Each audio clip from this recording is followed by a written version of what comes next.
네, 한 번화가의 호프집. 젊은 남녀가 모여 술을 마시고 있습니다. 일행은 3명인데 테이블에 놓인 건 소주 6병과 커다란 생맥주통. 술 게임을 하면서 신나게 노는 것 같은데요. 잠시 뒤 자리에서 일어난 이들. 여성 한 명은 상당히 취한 듯한 모습입니다. 휘청거리는 여성을 부축해가며 이들은 어디론가 향합니다. 이날 새벽 도대체 무슨 일이 있었던 걸까요? 오늘 사건연구소의 키워드는 수원 아르바이트생 사망 사건입니다. 예, 먼저 피해자 고인의 명복을 빌면서요. 유족들께도 심심한 위로의 말씀 전하면서 오늘 사건 연구소를 좀 시작하겠습니다. 자, 젊은 남녀가 포금을 한 것 같은데 시작을 해보죠. 네, 이게 2012년 8월 28일이었습니다. 경기도 수원의 한 번화가에서 세 남녀가 술자리를 가지게 됩니다. 이들이 21살 여성, 그리고 27살 남성 고모 씨와 23살 남성 신모 씨, 이렇게 3명이었습니다. 이 여성이랑 27살 고 씨가 같은 곳에서 일을 하고 있었습니다. 고 씨는 직원이었고 여성은 아르바이트생이었는데 이 고 씨는 여성이 알바하던 가게에서 주방 보조 일을 하고 있었습니다. 고 씨가 자신의 후배이자 휴대전화 대리점 직원인 신 씨를 불러서 셋이 만나게 된 상황이었고요. 이 술자리가 늦은 새벽까지 이어지게 됩니다. 많이 마신 거겠죠? 일단 시작 자체도 늦었습니다. 일을 다 마치고 새벽 한 2시 18분 정도에 술자리가 시작돼서 2시간 10분 정도 이어졌는데 일단 이 3명의 마신 술의 양이 소주 6병, 생맥주 2000cc 정도 됩니다. 굉장히 많은 양인데요. 새벽 4시 반쯤 이제 술자리가 끝나서 아까 보셨던 것처럼 피해 상황 완전히 만취한 상황이었고 당시 현장을 목격했던 호프집 직원은 부축 없이 제대로 걷지 못하고 눈도 완전히 풀려 있었을 정도고 말도 거의 못했다 이렇게 진술을 한 바 있습니다. 근데 이 고 씨와 신 씨 이런 여성을 부축해서 조금 전에 보셨던 것처럼 수원의 한 모텔로 데려갔고요. 그때도 보시는 것처럼 거의 부축해서 방으로 겨우 들어갈 정도였다고 하는데 저곳에서 2시간가량 머무르다가 두 남성만 차례로 빠져나오고 고 씨는 새벽에 신 씨를 차로 데려다 주는데 그 과정에서 음주운전까지 했고요. 그리고 다시 어떤 이유인지 모르겠지만 모텔로 돌아갔다가 아침 7시쯤 피해자를 두고 빠져나왔다고 합니다. 자, 그러면 모텔 안에서 무슨 일이 있었느냐, 양 변호사님? 짐작한 그런 일이 있었던 거죠. 사실 오전에 7시에 자기만 집으로 돌아갔다가 이 출근을 안 하고 연락이 안 되니까 오후에 다시 찾아가긴 합니다. 근데 오후 2시 40분쯤 찾아갔을 때 이미 의식이 없는 상황이었고 피해 여성 같은 경우에는 그래서 이 119에 신고를 했지만 병원에 들어가서 깨어나지를 못했죠. 뇌사 상태에 빠졌던 겁니다. 그리고 일주일가량이 지났을 때 결국 세상을 떠났습니다. 경찰 조사에서 이 고 씨하고 신 씨 두 남자들은 호텔에 성관계한 게 맞다. 근데 합의에 한 것이다. 라고 그렇게 주장을 했어요. 경찰이 볼 때 이게 상식적으로 말이 안 되지 않습니까? 그래서 특수 중간관으로 구속해서 수사를 시작했습니다. 하여튼 진짜 맨날 저런 상황에 합의에 의한 거다. 맨날 똑같아요, 진짜 교수님. 네, 기본 그 레파토리가 그렇죠. 그리고 이제 이게 실제 그 경찰이 당시 CCTV를 확인을 해보니까 이 피해자 같은 경우는 몸을 가누지 못할 정도로 만취한 상태였다라고 이제 판단을 했고요. 그리고 이제 이 두 사람이 만취한 그 피해자를 부축을 해서 방에 들어가는 것이 저런 식으로 다 이게 찍혔거든요. 그리고 또 이제 한 사람이 성폭행을 하는 동안에 다른 한 사람이 밖에 나와 있는 그런 장면까지도 담겨 있었다라고 합니다.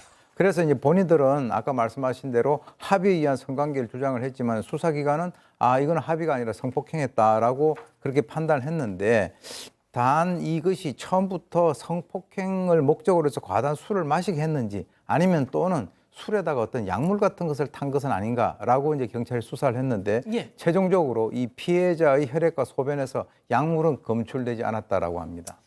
그렇군요. 일단 약물은 뭐 안 나왔다니까 그렇다 치고 저렇게 그냥 실신을 할 정도였으면 마셔 뭐 무슨 게임 같은 거 하면서 막 이렇게 그런 의도를 가졌던 거 아니에요?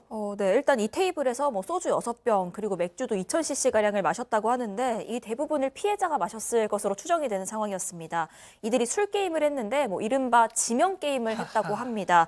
그래서 의도적으로 피해자에게 술을 많이 마시게 할 수도 있는 그런 상황이었던 거고요. 실제로 모텔 직원 진술에 따르면 당시 남성 중에 신 씨는 술 냄새가 약간 났고 고 씨는 거의 술을 안 마신 것처럼 보일 정도였다. 이런 증언이 나왔습니다.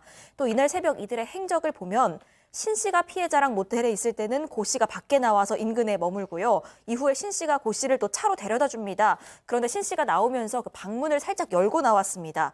그리고 고 씨는 그 열린 방문을 통해서 모텔로 다시 돌아가서 또 피해자와 단둘이 있었습니다. 한거불능 상태의 피해자를 성폭행한 걸로 보이는데 이 과정에서 둘이 주고받은 카톡이 있습니다. 뭐 치고 빠지기 잘해라. 그리고 너랑 나랑은 나와서 헤어진 거다. 이렇게 공모하고 말을 맞춘 듯한 정황이 나왔습니다. 저 짓도 정말 뭐 진짜 화가 나지만 피해자를 고인을 말이죠. 빨리 병원으로 옮겼더라면. 네, 고 씨는 또 이렇게 주장합니다. 6시 16분쯤에 의식이 있었다는 거예요, 피해자가. 그러니까 자기는 그럴 줄 몰랐다는 거죠. 본인을 아저씨라고 부르고 헛구역질을 3번 정도 했고 아침 7시에 본인이 모텔 빠져나올 때는 그때 거의 널브러진 상태였다고 하면서 나갈 때 카운터에 또 이렇게 얘기를 했다고 합니다. 여성이 퇴실하면 알려달라. 근데 나중에 전화해 보니까 근무교대에서 알려줄 수 없다라고 해서 그래서 이제 이렇게 낮에 의식을 잃은 피해자를 고 씨가 발견하기 한 40분 전쯤, 2시쯤에 모텔 주인은 이제 문이 좀 열려 있으니까 열린 틈으로 이렇게 보니까 그 누워 있는 피해자 발견했는데 막 이불을 이렇게 많이 덮고 있었나 봐요. 그래서 아 춥나 보다 해서 에어컨을 꺼줬다고 합니다. 그러니까 고 씨의 주장은 의식이 있어서 나는 괜찮을 줄 알았어. 결국 이 주장을 반복했던 겁니다. 그러면 이제 교수님, 뭐 성폭행을 한 것과 사망한 것 이게 살인이기도 하느냐? 약간 그 부분을 좀 봐야 될 것 같아요. 그렇습니다. 그래서 이제 이 죽음하고의 연관성을 갖다 봐야 되는데 1차 부검 결과는 사인 불명으로 나왔습니다.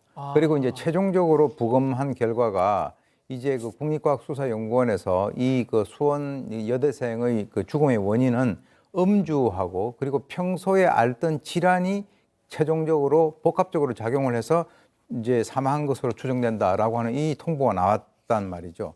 그러니까 이제 경찰은 이 피의자 고씨 신 씨가 범행 과정에서 공모를 해가지고 한거불능인 이 피해자를 어떻게 보면은 강간했다라고 하는 이런 혐의를 적용을 했지만 이 고 씨 같은 경우는 이 강제적인 성관계는 아예 처음부터 없었다라고 이렇게 부인을 갖다 했고요. 처음에는 뭐라 그랬냐면 합의하에 관계를 했다 진술했는데 나중에 이제 체액이라든가 이런 직접 증거가 나오지 않는다는 사실을 인지하고 난 이후에는 난 아예 성관계를 안 했다라고 부인을 하기 시작을 했다는 거죠. 그래서 결국 검찰은 이들에게 치사 혐의를 적용하지 아니하고 성폭행 혐의, 특수 중강간 등에 대해서만 기소를 갖다가 하게 됩니다.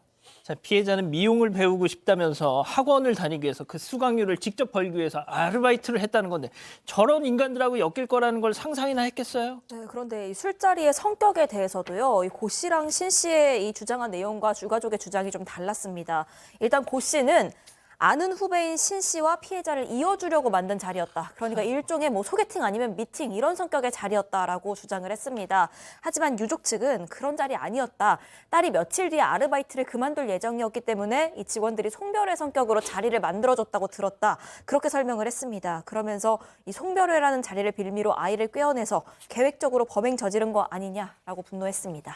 죽은 사람은 말이 없고 치사 혐의도 적용이 안 됐고 아주 그냥 기고만장했겠어요. 이 정도면. 그렇습니다. 이제 이 고 씨 같은 경우는 법정에서 합의하에 성관계를 맺었다라고 주장을 하면서 사실 이게 실실 웃을 일입니까? 실실 웃었다라고 해요. 그래서 이제 숨진 피해자하고 유가족들의 어떤 가슴에 결정적인 모멸감을 줬다라고 이제 알려져 있는데 재판부가 그럼 합의하에 성관계를 맺었다라고 하는 사실이 그것이 사실이라고 한다면 왜 후배 신 씨에게 숨겼냐라고 이제 물었는데 거기서도 아주 기가 막힌 얘기를 합니다.